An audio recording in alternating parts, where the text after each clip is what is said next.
Hello, I'm Emma Barker, Senior Lecturer in Art History at the Open University. Now that autumn's here, I've been thinking about the way that this season has been represented in art over the centuries. In European art, autumn is traditionally represented as the season of the grape harvest, as you can see from this image of the month of September from a richly decorated Book of Hours, that is, a prayer book, which was created in the 15th century for a French prince, the Duke of Berry. Several artists worked on the manuscript, which took decades to complete.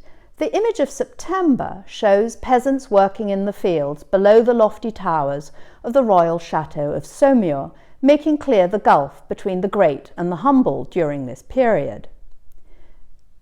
In the Renaissance, with the revival of interest in antiquity, autumn was increasingly personified in the figure of Bacchus, the Roman god of wine, feasting and fertility, whom you see here in a late 16th century painting by the Italian artist Caravaggio. The god appears here as a dreamy-looking youth with grapes and vine leaves in his hair, fingering the sash of his robe.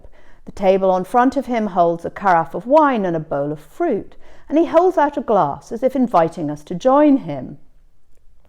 The viewer is encouraged to share in nature's bounty and indulge in sensual pleasure. Increasingly, European artists depicted autumn as a pastoral subject, with rustic figures shown against the backdrop of nature, not actually working, but rather at their leisure. Such images had a primarily decorative function. A late 18th century painting of the grape harvest by the Spanish artist Francisco Goya, for example, originated as a design for a tapestry. In the picture, a young man, a kind of modern Bacchus, offers a lady a bunch of grapes. The little boy straining to reach the grapes makes clear that Bacchic pleasures are reserved strictly for grown-ups.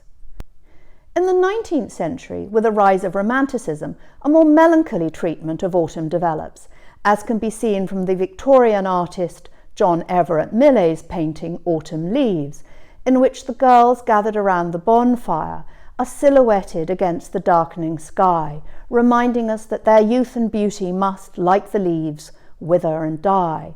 Millais here echoes countless poets who had mournfully characterised autumn as the season of decay. Another Victorian, the poet Tennyson, wrote of looking tearfully at the happy autumn fields and thinking of the days that are no more. By contrast, the French painter Claude Monet focused on the purely visual spectacle created by the autumn leaves in his painting Autumn Effect at Argenteuil, which shows a scene on the river Seine near Paris. A characteristic work of Impressionism, it uses a much brighter, lighter palette than European artists had traditionally used. The contrast between the golden leaves and the pale blue sky demonstrates Monet's debt to Japanese prints by artists such as Hiroshige, which he collected enthusiastically. So you can see, in every period, autumn has been depicted in different ways as artistic practice and the wider culture have changed. And that's only talking about Europe. Japan has its own traditions to do with autumn, of course, though in more recent times there's been, you might say, a kind of convergence.